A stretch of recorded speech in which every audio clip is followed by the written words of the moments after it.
Leo Seeker, welcome to March,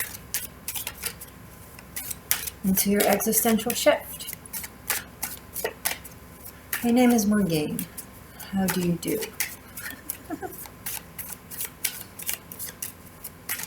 Messages for my Leo Seekers, please. I'm using the Londa Tarot. First card out, Six of Cups.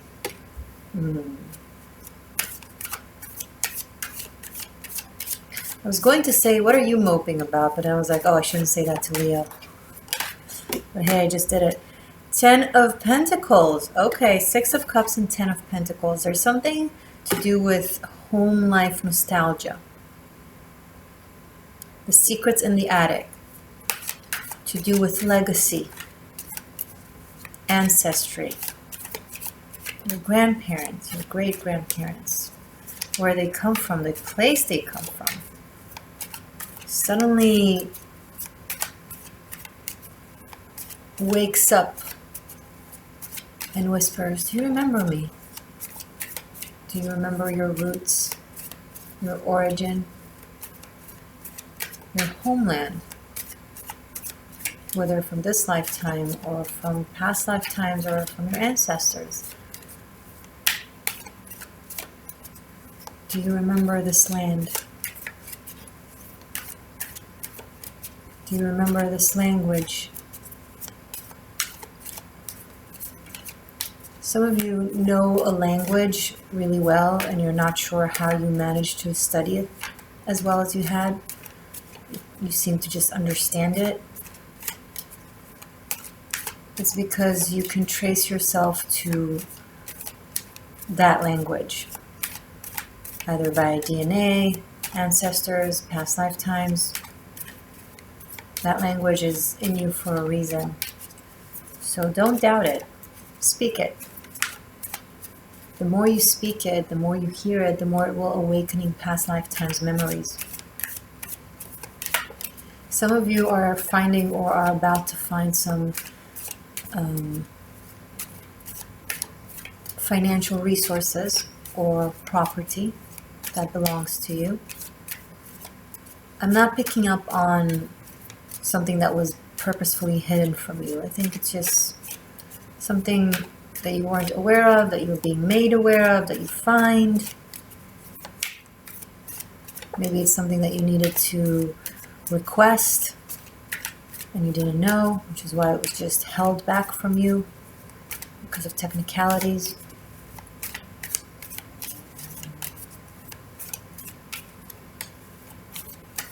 You can accidentally be stumbling onto an object in your attic or in the boxes or in a drawer that just serves as a portal to the past, and you're reminded of so many things, or you're triggered to recall. You are called. You are called by your past, and I don't mean like a past ex or the yesterday that you need to let go of. I mean something deeper, something more ancient, something more wise that is dormant within you, in your DNA. This might sound funny, but vitamin D reawakens dormant DNA strings. I recommend, if you're not, to take vitamin D and be patient with it. It takes a few weeks until the body starts absorbing it, and even longer to start awakening those DNA strings. But be persistent with it, and also take calcium with it. It helps absorb it.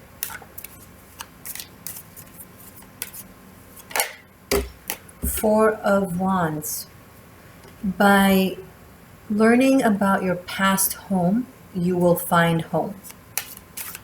You will find a very clear direction. Now, it's either an actual home, a physical home, but it can be a purpose in life of what your soul sees as a home when it comes to aspirations, goals, life purpose.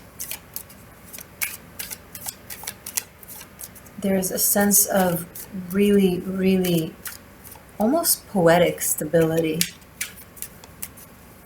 A place to call yours. Where you get to be everything that you are. It is very, very blessed, Leo. So far, so blessed in this reading. Six of Swords. And this calling is not going to stop. Even if you have a place that you love right now, that you live in or are a part of. It could be a geographical place, it could be a relationship, it could be a job. It doesn't contradict how much you love it and how great it is for you, regardless whether you love where you're at or not. And I think you do actually, but put that aside. Regardless, there's a calling. You are being pulled, lured to go somewhere because there's something there that you need to discover, rediscover, that wants to awaken aspects of you. Maybe you'll stay there, maybe you'll come back to where you're at. That's not the point. The point is to physically go there. Have your feet touch that ground. There's something very important for whatever reason about your actual feet touching that ground, that place. It could be a karmic resolution that you might know what it's about, and maybe you'll never know what it's about, but just the act of putting your feet on that ground, in that place, whatever that place may be for you, will just bring things full circle.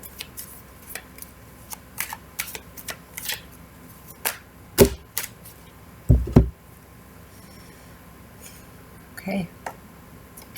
Four of Pentacles, the Death card, Eight of Pentacles, and nonetheless then the Empress. Hi.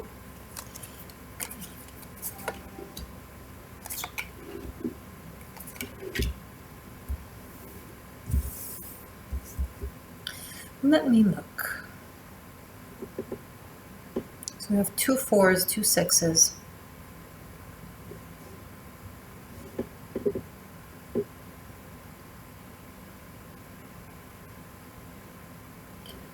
That place that you're going to, some of you either in this lifetime or in a past lifetime were imprisoned there. There was something there that was could have been an actual prison, but could have been like a metaphoric prison, but there was something there that was really oppressive to you. If it's a past lifetime, you died there quite miserably. And if it's this lifetime, you have some trauma from there. It generated major change that was very sudden and uncomfortable, to say the least, and painful. And you are a different person today. You're a different person than you were whenever this happened. You are now Eight of Pentacles and the Empress. You've worked very, very hard on your skill, on your craft, on your knowledge. You went through a lot of transformation with your knowledge. You've expanded to a very high level of knowledge and skill and ability and generosity. You're very abundant now. Your energy is very abundant. You know how to work with energy. It doesn't get drained when it reaches you. It gets broadened and multiplied. You used to have, again, either in this lifetime or in a past lifetime, you used to have energy that drains abundance. There was something very painful within you, and combined with deep lack of faith, and it would just constantly create more and more emptiness and broaden the hole and the despair I'm picking up. But you have come such a long way. You have completely transformed your energy work. I think having the Death card and the Empress here, that can show the axis of Scorpio and Taurus. I think now that the nodes moved into North Node in Taurus and South Node in Scorpio, that helps heal that dichotomy, and really puts you on the throne of the Taurian energy, of the creation, of life, of manifestation. You've learned the lack, you've learned the despair, you've learned the loss, the death, the empty matter. It made you very, very vast with your knowledge. Okay, it caused a lot of pain for you as a person, but it made you very, very vast with your knowledge. And now that you have that premise of esoteric and spiritual and energetic knowledge, you're now building your material life, your abundant life, with positivity and flow and energy work and actual creation and manifestation in the real world. And you're building things.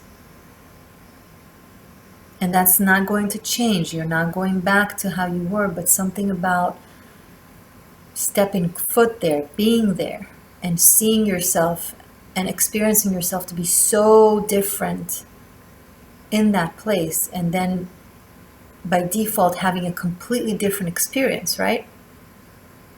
Because if you come completely different to a place, that place responds to you differently, and then the interaction is different, the dynamic is different, and the experience is different. You're going to go to this place and have a completely transformative, different experience than you had back then. It's going to be significantly positive, and it will resolve something in you, some sort of pain, right? Of a disappointment or of a almost grief over what you had endured or experienced in that place. I think you were hopeful back then. Again, maybe past lifetime, maybe when you were younger, you were hopeful. You got there and it turned so bad, right? And now if you'll go there, as different as you are, the person that you are today, with the energy that you have today, the experience will be completely different, and that will heal something in you. And I think you might even be able to create something there, or experience some sort of abundance or recognition, or an accomplishment that you used to want but were punished for, and now you're going to be acknowledged for. Okay? For example, if you used to be a really wise witch at a time where it was considered a sin, then you were imprisoned in that place. But time has passed, life has changed, and now you will be you'll be revered and regarded for the same thing. It's not exactly the same. You approach to it differently today. Your energy is different, but also circumstances are different. So it's way more allowing, way more accepting, and even loving and admiring. I will go to that extent. Some of you are invited to a wedding, or are part of a planning of a wedding. Some of you, it's a family member, a mother, a daughter.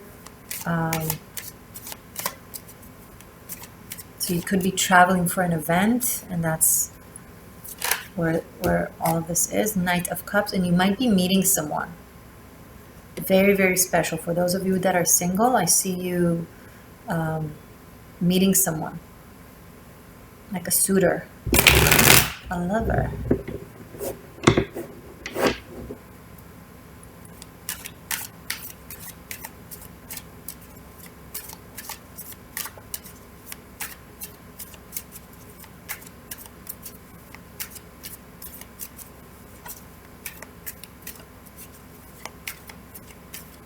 It's a place where you can be seen for your full glory.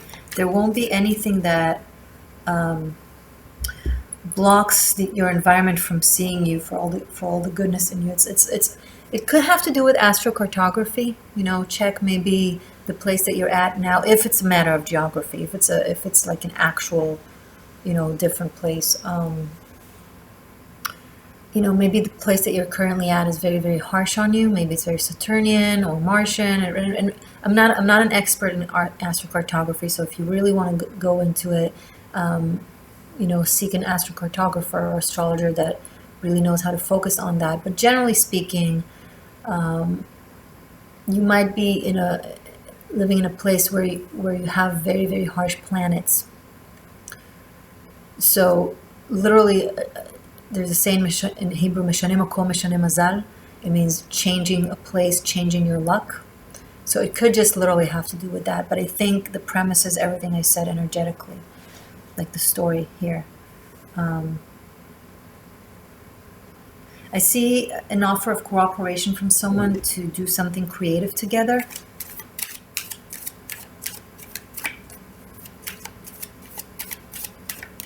And I think it's sincere. I think they see what you can do.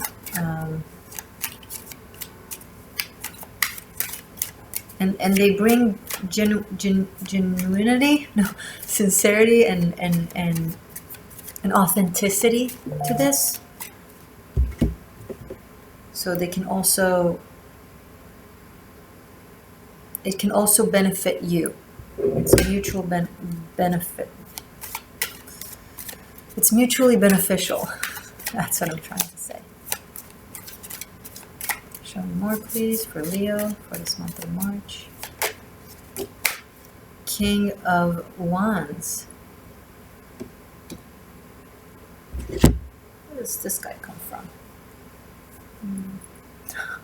It's like suddenly out of the blue, like not related to the reading, this energy feels somewhat different, somewhat not participant in this energy, in this narrative, but comes in to the story. So this could be a different another avenue, like regardless of what is happening here, like maybe another person is kind of staying outside of this, but is observing, is watching, is considering, should I approach Leo, should I not, should I connect with Leo, should I not? This could be you acting a little bit aloof or hard to get or something like that. I don't think it will be beneficial. It feels really off with the energy here. It feels contradictory and not. I wouldn't recommend that if that's the approach you want to take.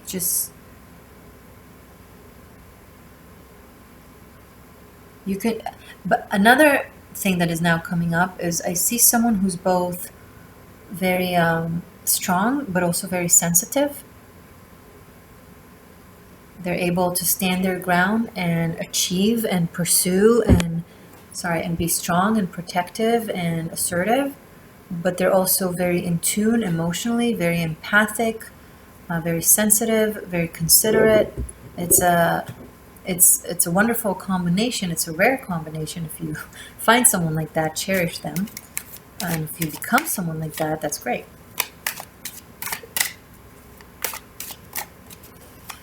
What else about this reading for my beautiful Leo seekers, please?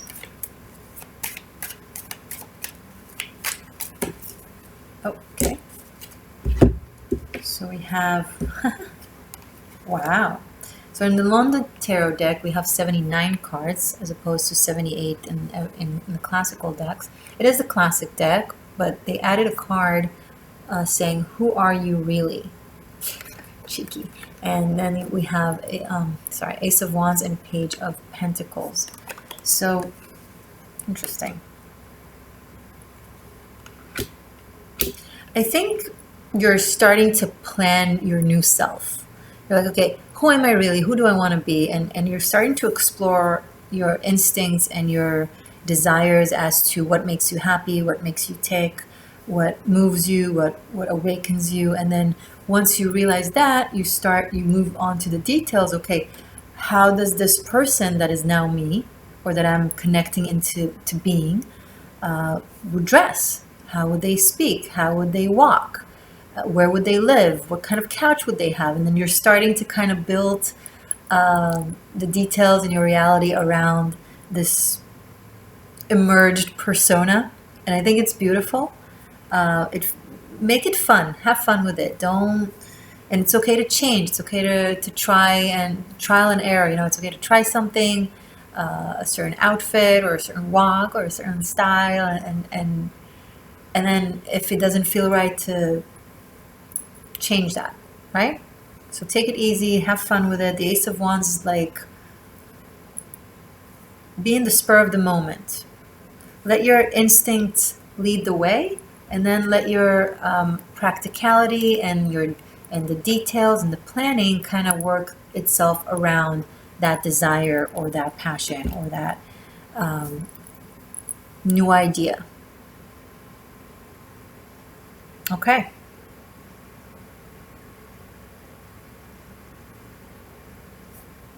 I want to know a bit more. This King of Wands is kind of looking at me like, you need to say more about me. Okay. Tell me more to Leo about this King of Wands. Anything else Leo needs to know about this King of Wands, please?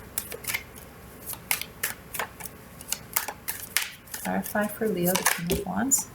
Four of Cups. Someone is acting really secured of themselves, but they're actually insecure. They're looking for validation from you somehow. They act like, oh, I don't care what you think. Oh, I'm good on this. But they actually seek validation from you. They seek confirmation. They feel insecure. They're not certain that they are loved. I'm picking up either by you or it's the other way around. They have doubts that are merging out of insecurity. It's not necessarily because you're doing anything wrong or because of reality. It's just something that they're carrying. Yeah, someone around you